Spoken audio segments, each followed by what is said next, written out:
sinister laboratory of Simon Bar Sinister, sinister experiments were going on. This is going to be my greatest invention. The Big Dipper machine. What's it do, boss? Do?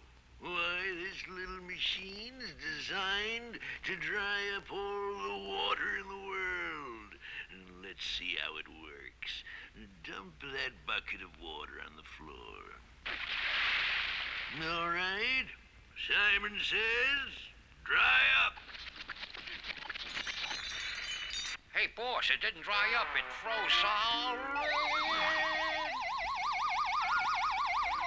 Look out!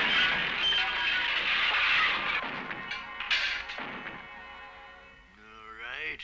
This new model of the Big Dipper machine should work. We'll try it on that tub of water. Simon says, dry up. Steam! It turned to steam! Fire!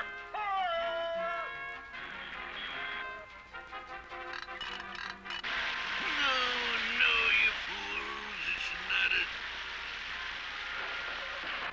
Yeah! Get out of here, you meddlers. There's no fire here. Go! But Sweet Polly Purebred, ace TV reporter, stayed behind. I'll bet that Simon Bar Sinister is up to no good. Gee, boss, your machine failed again. Just a few minor adjustments, Cad. But I'll have it fixed in no time. And then we'll dry up all the water in the world. Dry up all the water? I must tell the police about this. Now, with the atomizer adjusted, it should work properly. I'll try it on this other tub of water. Simon says, dry up. Hey, boss, it's working backwards. It's making more water. There's something wrong again. Right in here, officer. They're going to dry up the whole world. All right, open up in there. What's going on here? Nothing, officer. Nothing at all. Just a leaky faucet. I've already called the plumber. Yeah, but sweet Polly, I can't arrest a man for having a leaky faucet. But I heard them say that they were going to dry up all the water in the world. Oh, if only Underdog were here. But at that very moment, Underdog had some watery problems of his own.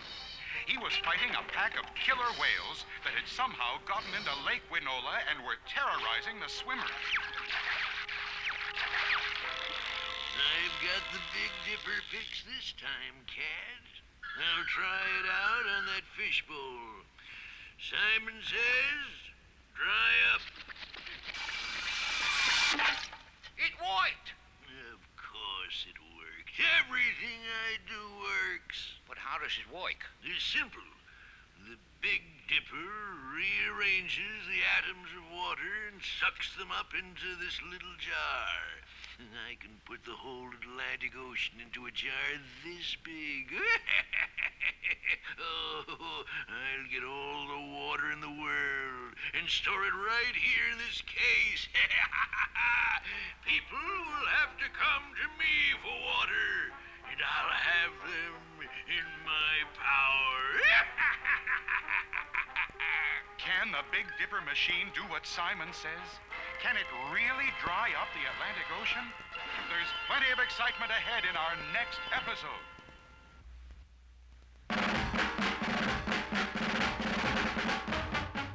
All over the country, boating was becoming a favorite national pastime. Everybody was going crazy over boating. The Megalopolis Zoo was no exception. Yacht had a boat, Baldy had a boat, Jerboa had a boat, and of course, Tennessee and Chumley had a boat. Chumley, I've just had a great idea. We are going to start a yacht club. What club? Yacht. A yacht is a fancy name for a boat. Yeah, but we don't have any fancy boats. Chumley, that doesn't make any difference. They're always called yacht clubs. We'll have our own. Naturally, I'll be the Commodore. The what-a-door? Commodore Chumley, the head sailor, the boss. You're pretty bossy, all right. There. The Megapolis Zoo Yacht Club is now official. And I am Commodore. Hip, hip, hooray! Hip, hip, hooray! Wait a minute. I think the boss of this yacht club ought to be the best sailor. I'm the boss, right? Commodore Jaboa Jump, right? Wrong. I'm the Commodore, you sawed-off kangaroo. And besides, I'm the best sailor. Yeah, you want to race, you want to prove it, huh? You want to race? Anytime.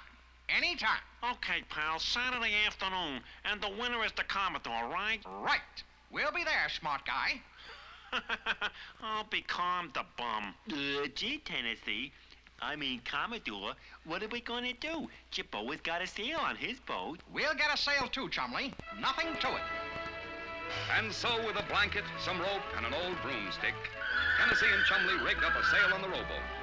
Wait! What did I tell you, Chumley? What did I tell you? Yeah, Tennessee. Nah, you can't catch me. Turn after him, Chumley. Turn. There's nothing to turn with. Then put on the brakes, Chumley, the brakes. Sure, Tennessee. Where are they? Where? Why, they're... Look out! Hey, Tennessee, how come we sail only one way, but Jaboa can sail anyway? I don't know, Chumley, but we're going to find out. We're going to see Mr. Whoopi. But Mr. Livingston won't let us out. Just leave that problem to me, Chumley. Grab that blanket and come on. And a short while later, a strangely dressed figure was walking toward the main gate of the zoo. Straight ahead, Chumley. We're almost out. Uh-oh, here comes Stanley. Good morning, Effendi. Well, good morning. Charming. Must be from the United Nations.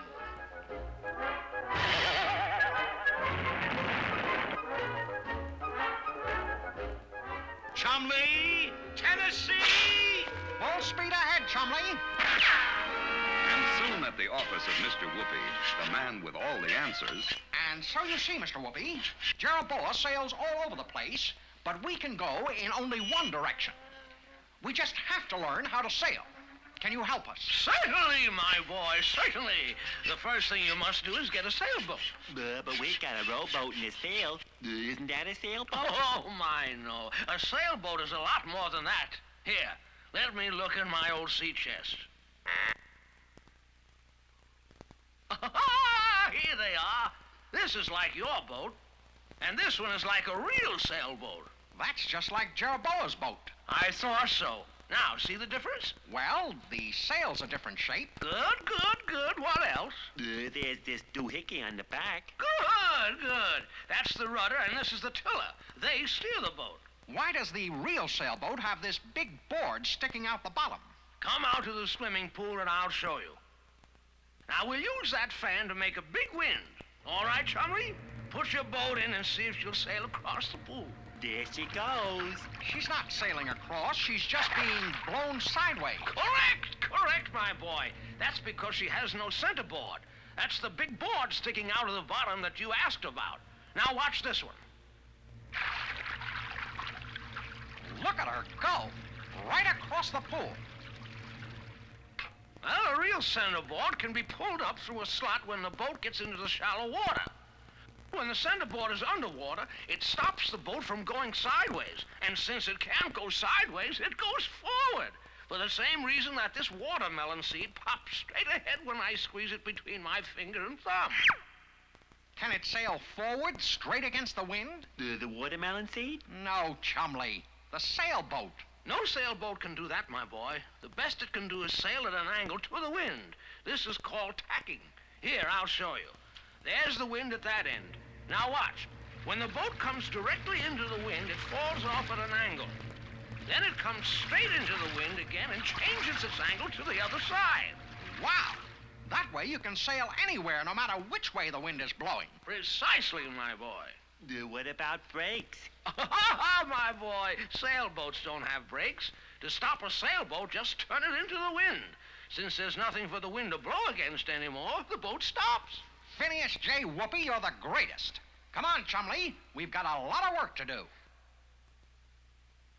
And so Tennessee and Chumley, full of newly found know-how, hurried back to the zoo and went to work on their boat. They put in a centerboard, they put on a rudder and a tiller,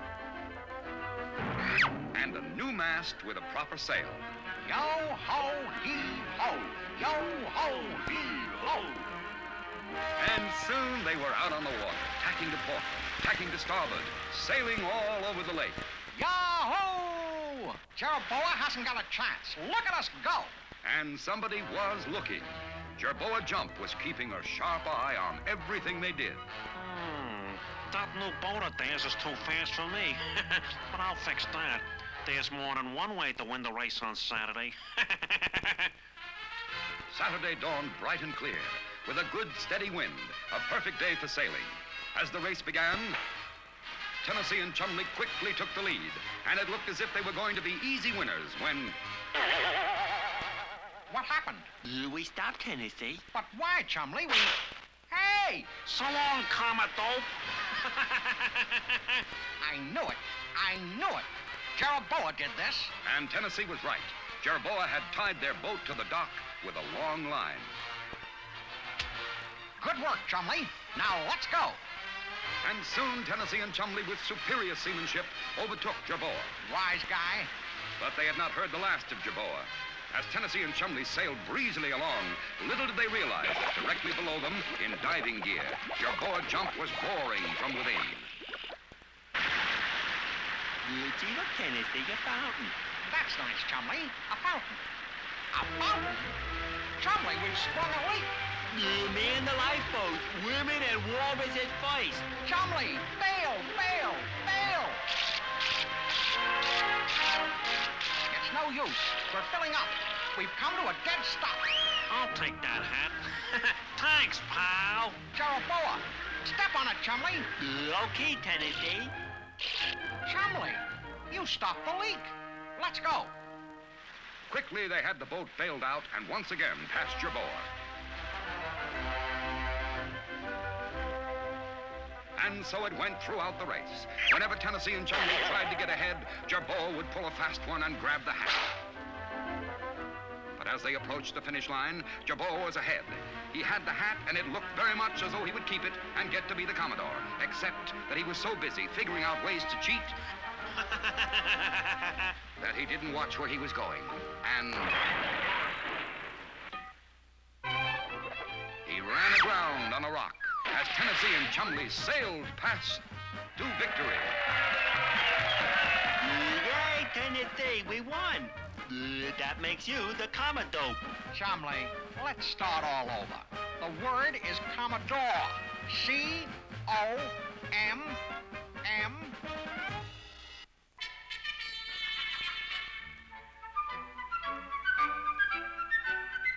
King Leonardo was a busy man, the kingdom constantly demanding work of all kinds from its leader. May I interrupt you, sire? Mr. Charlie Chin to see you from our Secretive Service Department. Oh, yes, send him in. Now, what was it you wanted, Charlie Chin? Oh, sir, as number one man in Bengal Secretive Service, Charlie Chin have important Secretive Service news. Shoot. Confounded Charlie Chin, put that gun away. Now, what is this important news? Well, for a long time now, sire, I've been convinced that someone must be helping Biggie Rat and Itchy Brother. They are not smart enough to invent the weapons they've used recently. Of course not. My brother, Itchy Brother, is completely stupid. Oh, sir, confusion say, ignorance like sap spread to all parts of family tree. What? Mr. Chin said Itchy is rotting the family tree, Your Majesty. That's why Mr. Chin has been put on the case. Oh, sir, Charlie Chin, a number one son, chin up. Find clue. Indicate first-class genius behind Biggie Rat and Itchy Brother. A genius? Why, that's the most unheard of thing I ever heard of. Why, I'll... Also, confusion say, open mouth will not help hearing. Name of first-class genius is Professor Mesa. Same is called Mess for short. But not for long. We'll put the scientist behind bars. That should stop Biggie and Itchy for good. He must be found at once. We must scour the countryside, meet him face to face, fight him man to man. You, Charlie Chin, and Odie Coloni, I commission you to find this culprit. Also, like times of old, hero fiddle while Chin burns. I have a list of places to search. We must hurry. Now listen, miss. This is Biggie talking, see? And I know what I'm talking about, see? Now, let's see now. What was it? Oh, yeah. You're in real trouble, miss. Even though you keep trying to hide behind those phony accents of yours, looks like the law's catching up to you. It's no problem for me. How you figure that? If they ask me why I make the Bunsen ball and the ice ray gun, I tell them I make for you. I know you use them on the king. Yeah? Won't believe that story. I would dig. I heard. Shut up, blockhead. Okay, Big, I dig. And you get this, miss. Trying to leave us holding the bag and we'll pop you like a balloon. Oui, Monsieur Big. What is it you desire? A foolproof gimmick, see? And no more misses. We're taking the king for good this time. But of course, Monsieur Big, specialty of the house. A little dish of pancake crepe Suzette à la jet with at the top. And when she burn low, like the jet rocket. What are you, some kind of nut or something? No. This Suzette is like the woman. Who knows when she explode? Help! I'm like sealed to the ceiling. Hold it, that's the answer. Sealed. Get it, miss? I do not understand, Monsieur Big.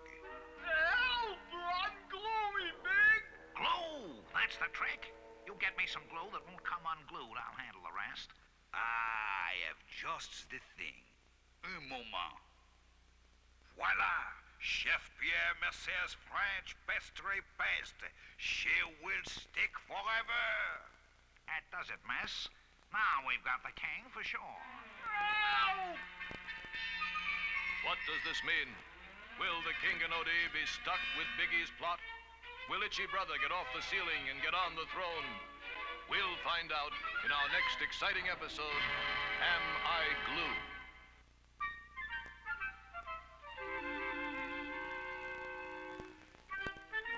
In our last episode, Charlie Chin of Bongo's Secretive Service had uncovered Professor Messer as the man behind Biggie Rat and Itchy Brother. Meanwhile, Biggie had gotten word that Chin and Odie Coloni were on Messer's trail, and Biggie convinced Professor Messer that he had to come up with a super weapon to completely defeat the king. Voila! Chef Pierre Mercer's French pastry paste. She will stick forever. That does it, miss. Now we've got the king for sure. But how, Big? I'm like not with the plot. Simple, blockhead. We glue Kingsley to the palace wall. When he can't put in an appearance, we tell the crowd he's gone. Then we take over. Meanwhile, Charlie Chin and Odie Coloni had been desperately searching the kingdom for Professor Messer's laboratory. Actually, unknown to Charlie Chin and Odie Coloni, Professor Messer had disguised his laboratory as a delicatessen. The king's loyal servants entered the delicatessen, little knowing they were to be served by Professor Messer, the very criminal genius they were after. Bonsoir, messieurs. What is your pleasure? Eggs à la Paris, perhaps? Also, even words bring hunger to number one secretive serviceman. Secretive service? We are searching for a criminal genius who has threatened our king. His name is Professor Messer. Do you know where he has his laboratory? Seems like she is familiar.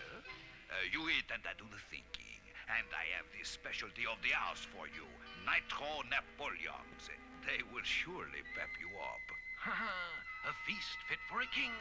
Maybe fit for the king's servants. Well, who knows? Perhaps they shall be the first to see the moon. Luckily, the king's faithful servants landed safely, miles away from Professor Messer. Also, confusion say sometimes spicy food too hot to handle. Sir Odie Coloni, we've been searching everywhere for you. An important message. In code. It must be important. I'll just use my Odie decoder. GKXT. Yes, I have it. It's for you, Chin. Oh, bad news. Message say Biggie Rat and Itchy Brother on way to palace with dishonorable plot against king. Oh, we must hurry. My king is in danger. Hello, Kingsy. We just got an order for you, French pastry. Ooh, delightful. I hardly realized it was lunchtime. Just stand over here, Kingsy, and we'll put on Chef Pierre Messer's pastry bib. Yeah, it's like, keeps the pie out of your eye. Stop it, you numbskull. I can't see a thing. Get this confounded thing off my face. Sorry, Kingsy, old pal. Looks like you're stuck with it. Now, let's get out to the people and finish our plot. Only a short while after the cagey criminals had left, Charlie Chin and True Blue Odie Coloni entered the royal throne room. What's this? Oh, no. Too late. Oh, come, we must help my king. Together now. Pull. Again, we must not fail. So I say, where's the king? Gone, that's where. If he's here, let's see him. And if he's not, here's your new king, Itchy Brother. The king! The king! We want the king! Where is he? Where's the king? Bring out the king! Where's the king? All is lost. King Leonardo cannot appear, and the subjects will turn to Itchy Brother. Yes, it seemed indeed that Biggie Rat and Itchy Brother had won. But suddenly, strange sounds coming from the palace stopped the noise of the crowd. Then, Here is your king, King Leonardo the Great. yes, with the help of Charlie Chin, King Leonardo had been sword free. And stiff but stalwart, he faced his happy subjects. But what of Biggie and Itchy? What new plots will they plot? Don't miss the next exciting episode of The King and Odie.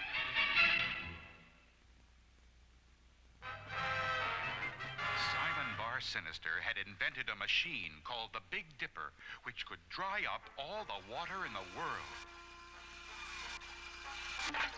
Beautiful, beautiful.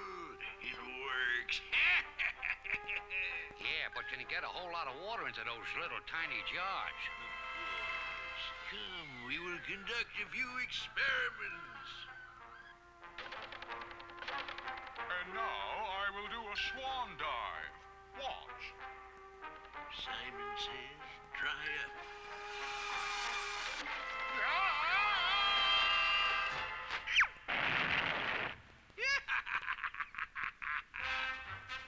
Yeah, a pool is one thing, but Look there.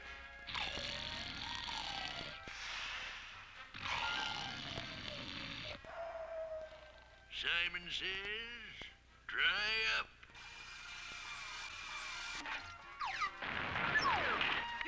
Beautiful. yeah, but that wasn't a very big pond. This big enough? Simon says, dry up.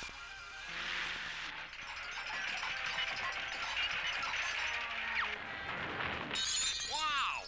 And the whole lake is in that little jar? Every drop. But enough of this fun. We have work to do.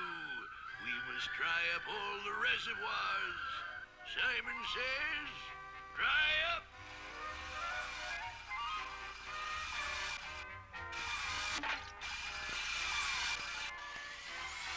And soon there was no water at all in the great city, and the people became alarmed. I knew this was going to happen, friends. Simon Bar Sinister is drying up all the water supply. We need Underdog. Where are you, Underdog? We need you. But Underdog was still beneath the waters of Lake Winola, fighting the pack of killer whales. Little did he know that Simon was at the shore with the Big Dipper. Simon says, dry up.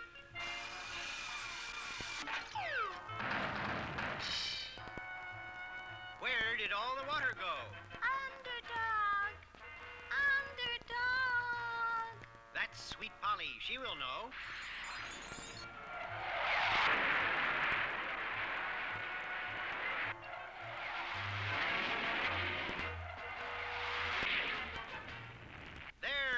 need to fear. Underdog is here. Quickly, Sweet Polly explained the desperate situation. I'll stop him somehow. Where is he now? We don't know. He could be anywhere. He said he was going to dry up all the water. There's no time to look for him. I must fence the water in. So Underdog, using his tremendous powers and unbelievable speed, began building high fences around every body of water. But unfortunately, the fences did not stop Simon Bar Sinister. Simon says, dry up.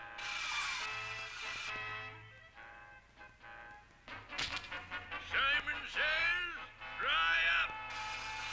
There we are, Cad. All the water in the world, neatly in bottles. Lake Superior, the Indian Ocean, Lake Michigan, the Mississippi River, the Hudson River, Lake of the Woods, the Croton Reservoir, all the water in the world, except the Atlantic Ocean.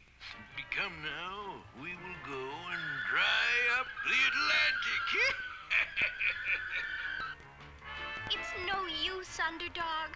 Simon has dried up all the water in the world, except the Atlantic Ocean. You've got to stop him before he gets that. Can Underdog stop Simon before he dries up the Atlantic? What will happen if he can stop him? There's a thrilling time ahead in our next exciting episode.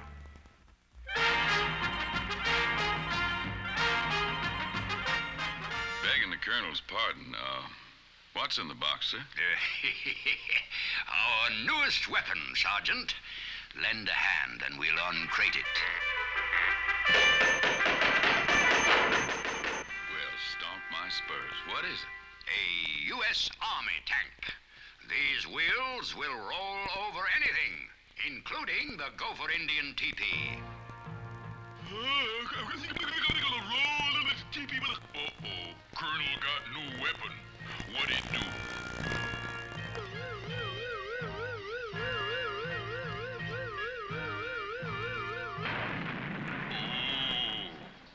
Weapon roll over anything. That bad. You got 'em planned.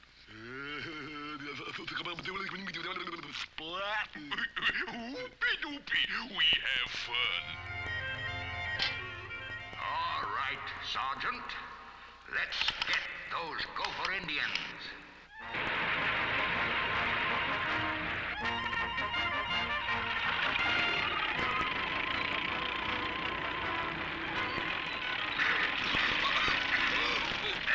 It must be a forest fire. Halt! Stop the tank! Help! Fire! Help!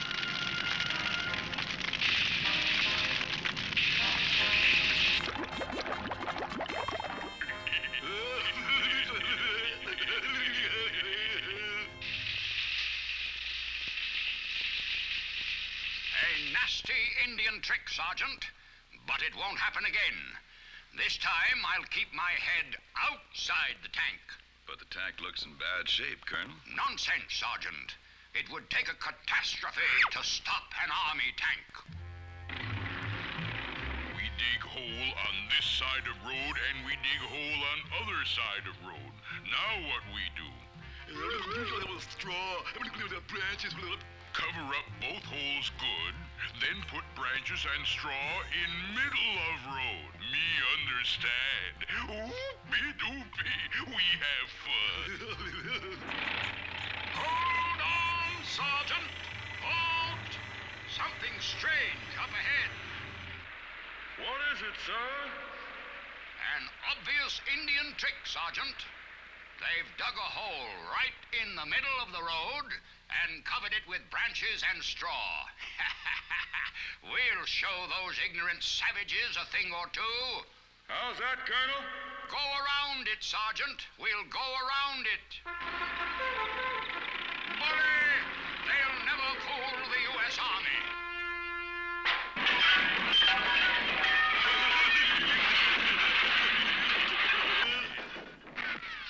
Begging the Colonel's pardon, this tank looks in real bad shape. Nonsense, Sergeant. It would take a catastrophe to stop an army tank. This time we're attacking up the mountain trail. They'll never expect us that way, and we'll drive right over their teepee. Full speed ahead, Sergeant!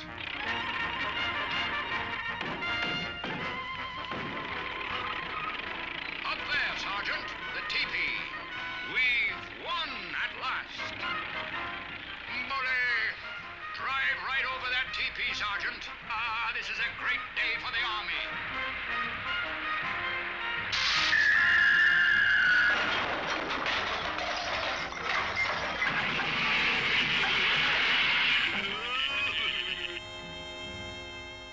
Well, I reckon the Colonel finally got his catastrophe. You all be around for our next adventure here. It ought to be a catastrophe, too.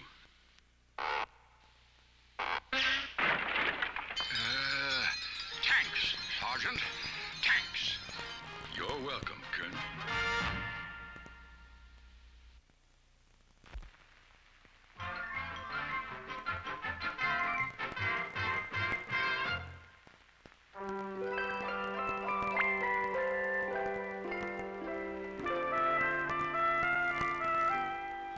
Savoir-faire is everywhere.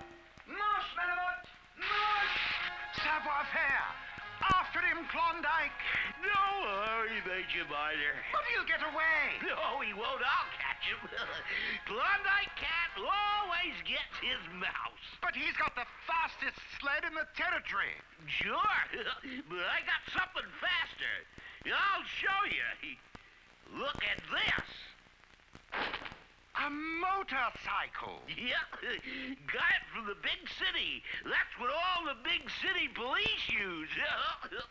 Savoir-faire won't get away from me now. Can you drive one of these things, Klondike? Nothing to it. Then you just put it in gear and... Whoa, whoa, whoa.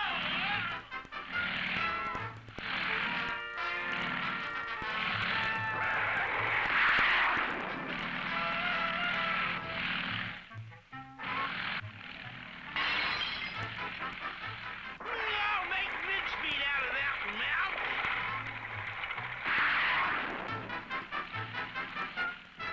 Ah, Malamute, now we are far enough ahead to enjoy the dinner. It smells good. What is it, Malamute? Ah, it's Klondike on a motorcycle. We'll fix him with the old rope trick.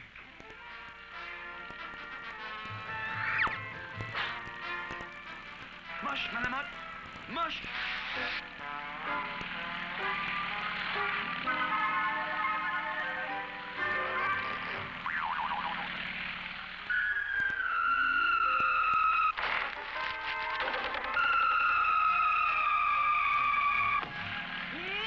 I'll make mincemeat out of that mouth. Head for the deep snow. Mush.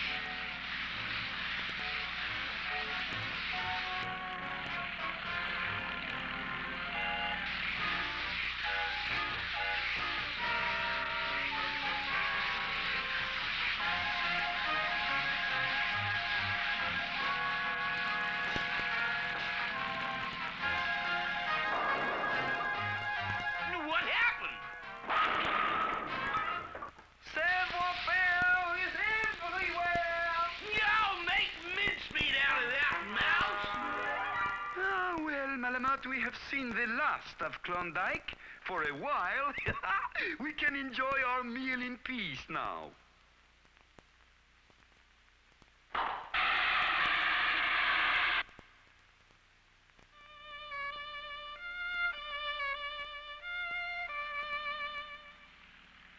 Klondike! Oh, I hear him, but I don't see him. He's getting closer, but where can he be? me, you mouse! But how will you get me back, huh? Your trusty steed has run off.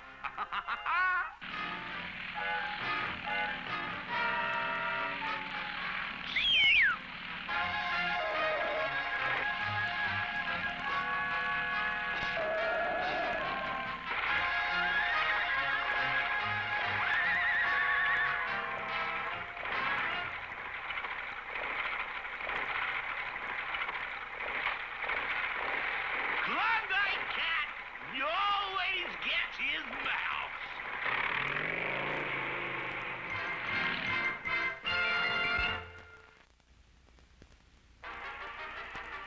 Underdog was going to try to stop Simon Bar Sinister from drying up the Atlantic Ocean. I'll swim up and down the Atlantic shore and guard the coastline from afar.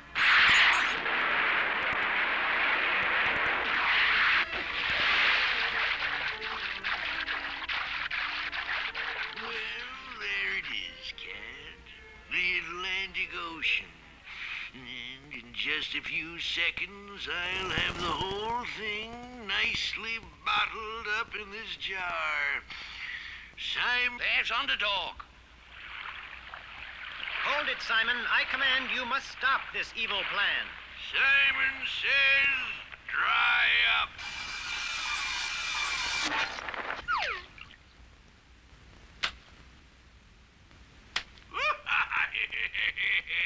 Underdog.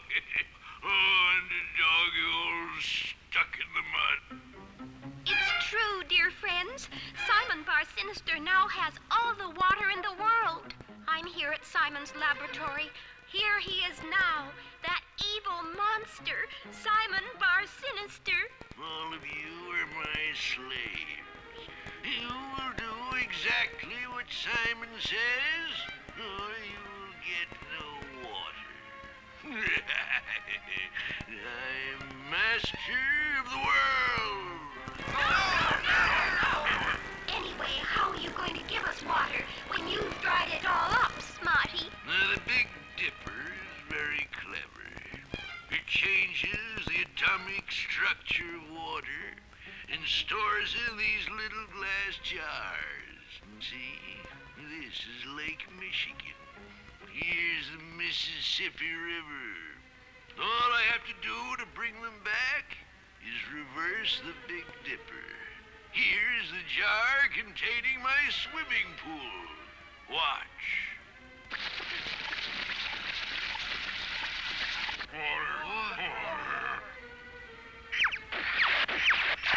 Simon says, dry up.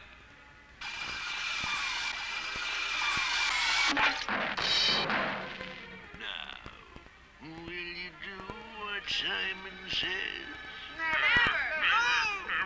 Oh, yes, you will. When you get thirsty enough. I can wait.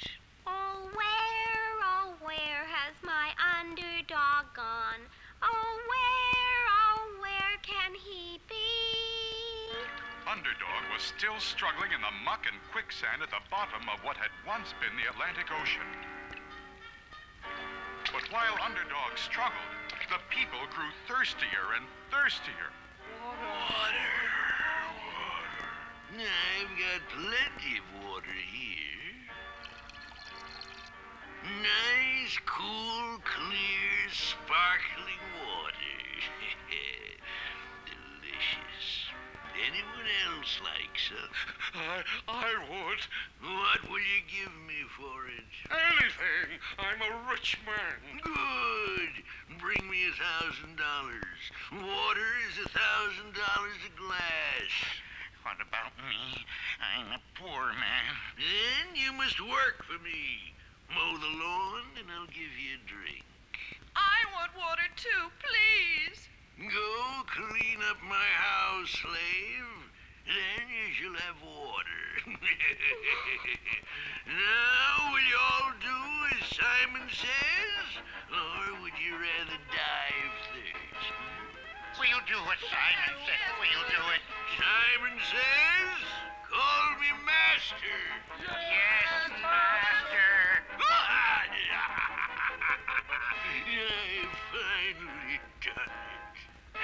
Simon finally done it?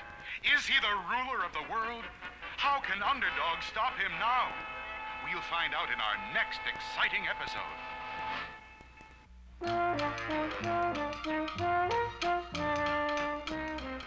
Well, now, Tudor, let me guess what it is you is wishing today. The hat on the broom handle?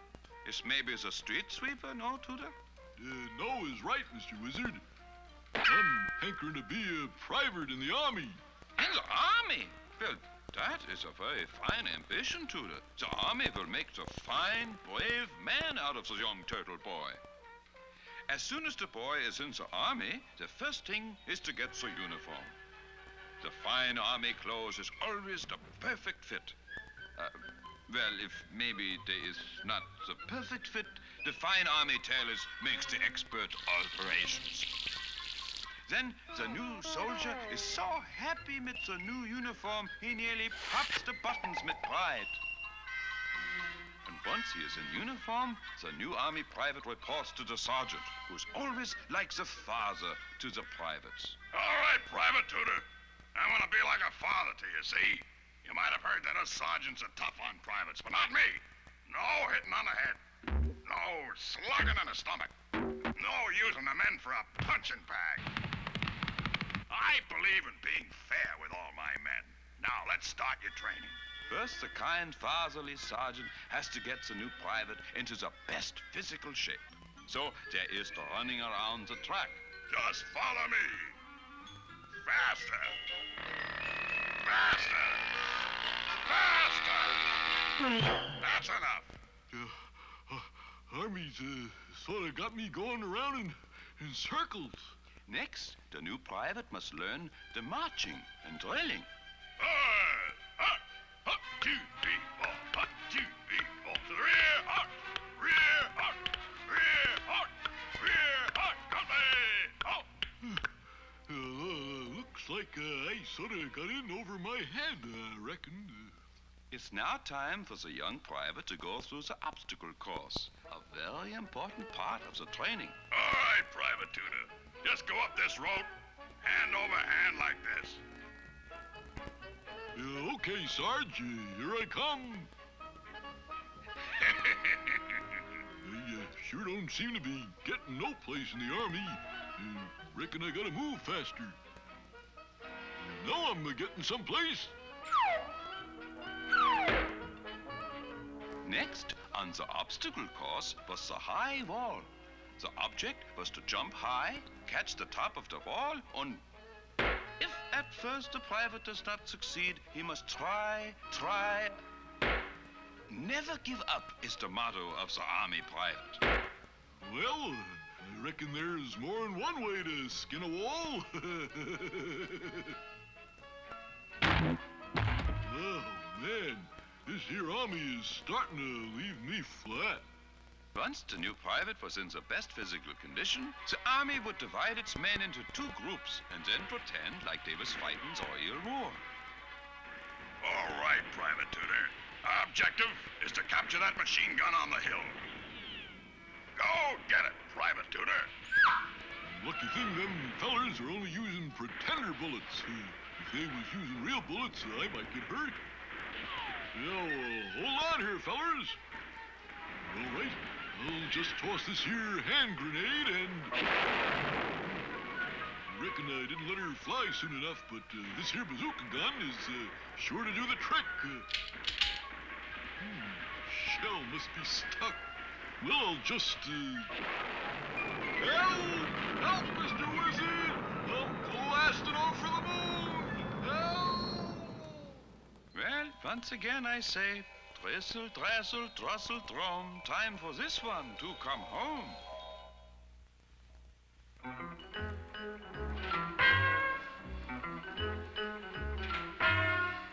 When the counterfeit newspaper caper was followed closely by the Lend-Lease library lock, the hunter's paperwork piled up tremendously. Unquestionably, the hunter needed help. New York Rhymes, all the news that's fit to use. Can I help you? Ma'am, this is the hunter. I need some office help. Wanted? No, I want a secretary, a private secretary. See, I'm a private eye. Male or female? That's an insult, ma'am. I'm a red-blooded son of the South. I meant the secretary. Oh, yeah, why, of course. Yeah. Well, I'd say a female, one of them Marilyn macaroni types from southern Italy, of course. Yeah. We'll run your ad right away.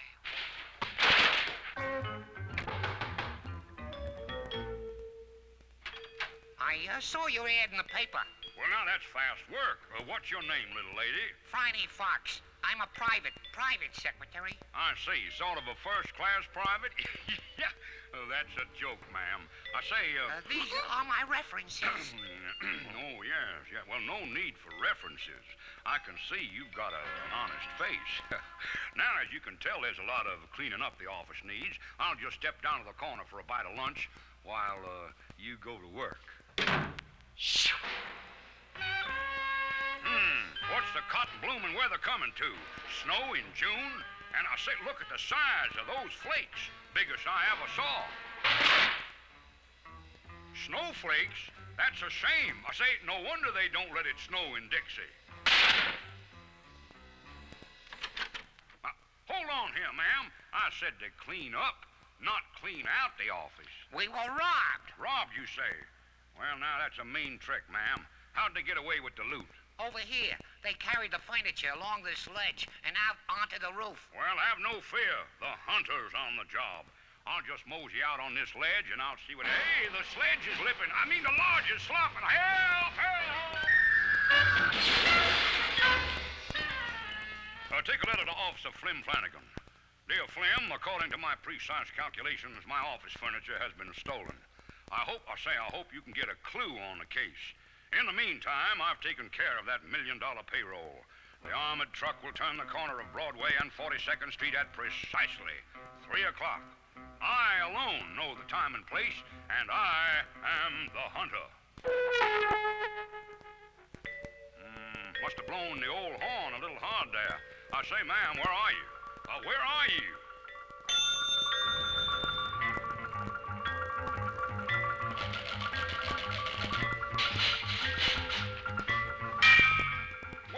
Cotton blooming where? Oh, there you are, ma'am. Yeah, you had the old hunter worried about your pretty head. I thought you wanted your letter to get to Officer Flanagan fast, so I delivered it in person. Good girl. Now, this is the hunter. Have nose, will hunt. What's that? Oh, Flim Flanagan's on his way over? You say I'm in trouble. Now, see here, son. I am the carpetbaggers. Surrounded by incompetence. Hunter, this time you're in trouble. Only you knew about that armored car, and now it's been stolen. How could you? Aha! I might have known it. The fox and the cash. And me thinking you'd gone bad. Oh, no. How can we ever make it up to you, Hunter? Well, now, son, a little office furniture would help. You see, somebody took it out the window, and I was down there on the ledge. What happened, officer? It's simple, me boy. Just another case solved by the world's greatest private eye. Who is that man with the silver horn? That, me boy, is the hunter.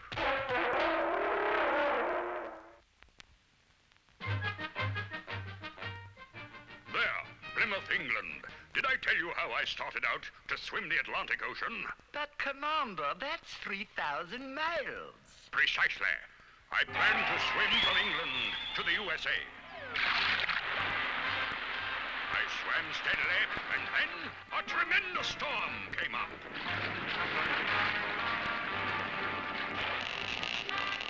But I fought on. Courage, finally, the ocean calmed. I'd been thrown off my course. My compass was gone. And then, suddenly, I saw a tremendous school of man-eating sharks. Hopelessly outnumbered, there was only one thing to do. Swim for it! I was constantly looking over my shoulder as the ferocious sharks gained on me. I smashed straight into the beach. And sharks behind you? Well, what happened? I struck the beach with such speed, I continued driving across the land for 50 miles, Straight out into the Pacific Ocean. The Pacific Ocean? Precisely.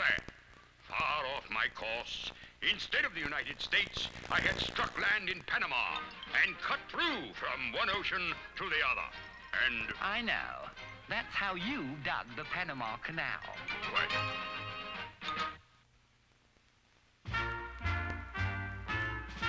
There, Abilene. Did I tell you I was the engineer on hole 92? Don't you have an appointment, Commander? I was making the run to Abilene. And as always, I was determined to bring her in on time. Suddenly, out of the hills came the notorious James boys. Outlaws, don't you know? I gave the old 92 all she had, but the outlaws were upon us. Stop this train! Determined to keep on time, I grabbed the smokestack and gave the gang a steam blast.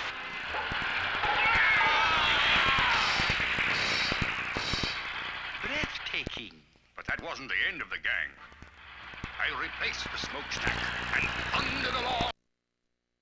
The James boys blew up the river bridge, and the train was moving too fast to stop. What could you possibly do? I drove old 92 right down the bank and through the river. Not only did I arrive in Abilene on time, but we brought in the largest load of fish ever seen there, and all cooked, too. Cooked? Precisely. The steam from our engine boiled the water and cooked the fish to a turn. I say, Commander, that is a fishy story. What?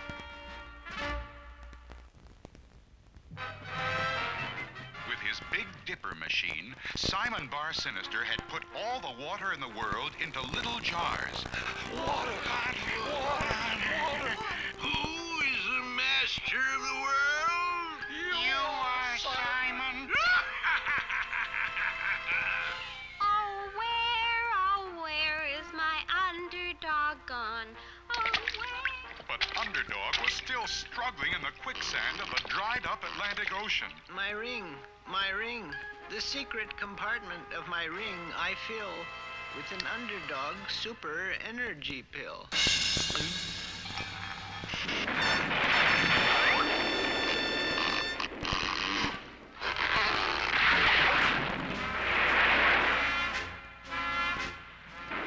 There's no need to fear. Underdog is here. Underdog, at last!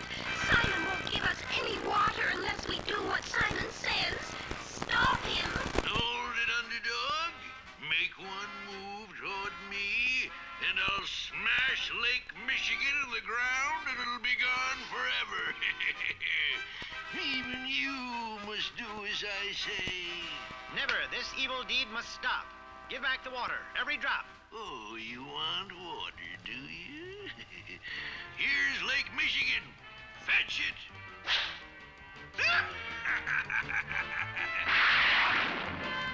Here's Lake Erie. The Gulf of Mexico. Fetch it.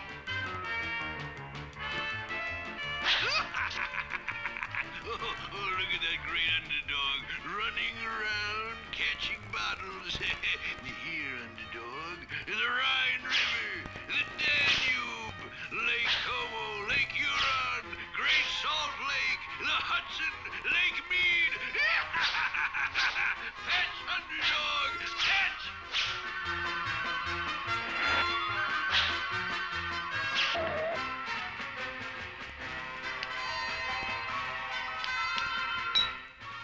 Hey, boss! Don't bother me now, cat. Here, Underdog. The Finger Lakes, the Amazon River, the Caribbean Sea, the Aegean. Whee!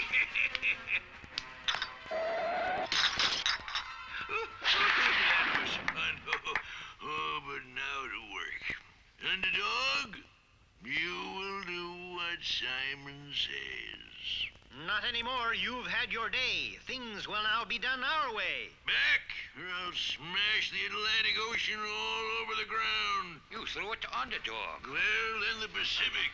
You threw that too. The Red Sea. That too. The Ganges River. Lake George. In the Arctic Ocean, the Hudson, the Nile, Lake Mead, Lake Como, Lake Minnetonka, Calhoun Lake, the Banter River, Cape Cod Canal, Croton Reservoir. Oh, hurry, man. You threw the whole batch to Underdog. Not even a mud puddle? Not a drop. I've got the water. I've got it all. And you two villains are due for a fall. It won't do you any good. Because I'm going to wreck the Big Dipper.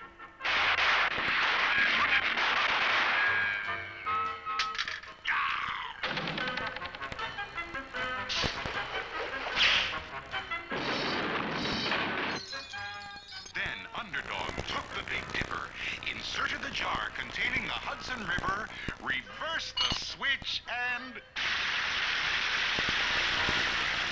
launched Simon and Cad away. Then, picking up the Big Dipper, Underdog carried it around the world, restoring all the water to its proper spot. Look! In the sky! It's a plane! It's a void! It's a frog! A frog? Not plane, nor bird, nor even frog. It's just little old me. Underdog.